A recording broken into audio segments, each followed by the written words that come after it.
Hello, I'm Gil Zilkha. Welcome to my channel.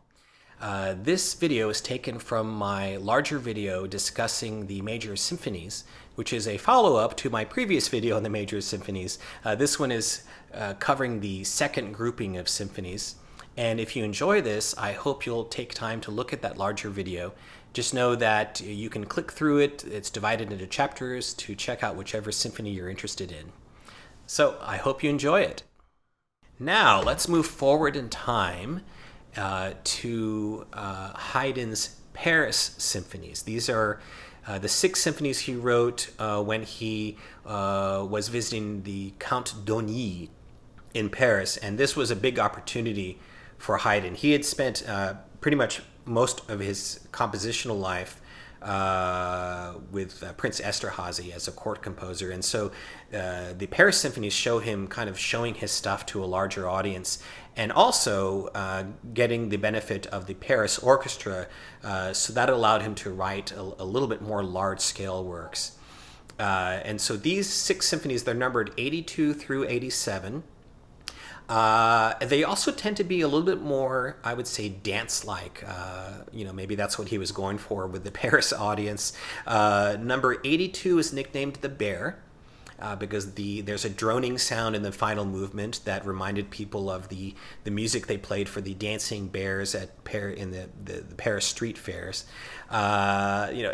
Often you have a nickname for these works that don't really describe the entire work. There's just an element that kind of gives it that. So that's an example. Number 83 is called The Hen, because there is a passage in the first movement that sounds, it's kind of got this syncopated rhythm that sounds like a clucking hen. So that's how it got that nickname. And then number 85 is nicknamed La Reine, the Queen, because Marie Antoinette liked this particular symphony.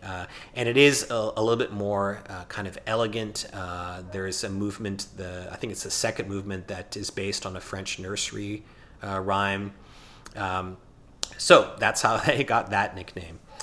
For this set of 6 symphonies, my recommendation is Leonard Bernstein, the New York Philharmonic, recorded in the 1960s. Pretty good stereo sound. And with Bernstein, he was always very good with the classical repertoire. He had that rhythmic vitality, very beautiful slow movements, very, very elegantly and affectionately done. And then the New York Philharmonic, under Bernstein, they were just such a virtuosic outfit that those dancing rhythms really come out strongly.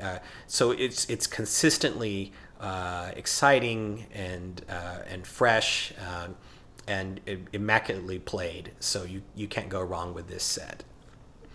Okay, so I want to do a couple of more, kind of in between the Paris and the London symphonies, starting with one of Haydn's, really his most popular works, number 88, which is a little bit larger in scale, kind of foreshadowing the sound of the 12 London symphonies, and almost kind of more like starting to sound like more Beethoven.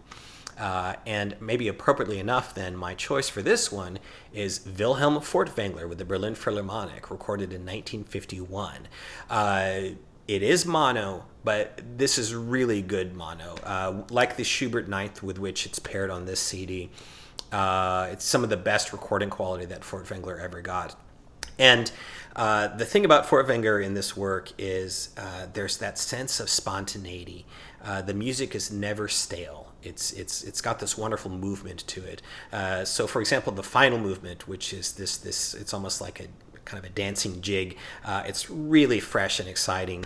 And then the slow movement is just gorgeously done. You might think that Furtwängler and Haydn don't go together, but he was actually very good with the classical repertoire. It's not slow and heavy and ponderous. It's got wonderful rhythmicness to it. And like I said, it's never stiff. So if you've ever heard Haydn recordings and you sometimes think, oh, classical Haydn, it's just going to be predictable, this may be a recording for you to seek out if you want to kind of hear Haydn in a maybe different way. And then finally, I want to talk about Symphony 92, nicknamed the Oxford. This one, it's a little bit more of a serious sounding work, a little bit more heaviness to it, and appropriately enough, maybe then my recommendation is Karl Böhm and the Vienna Philharmonic, 1975.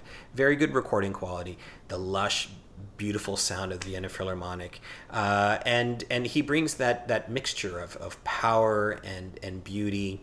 But appropriately, with not too heavy, so that it's still elegant, and yeah, sounds a little bit more maybe like kind of looking forward to Beethoven a little bit. Excellent sound quality as well.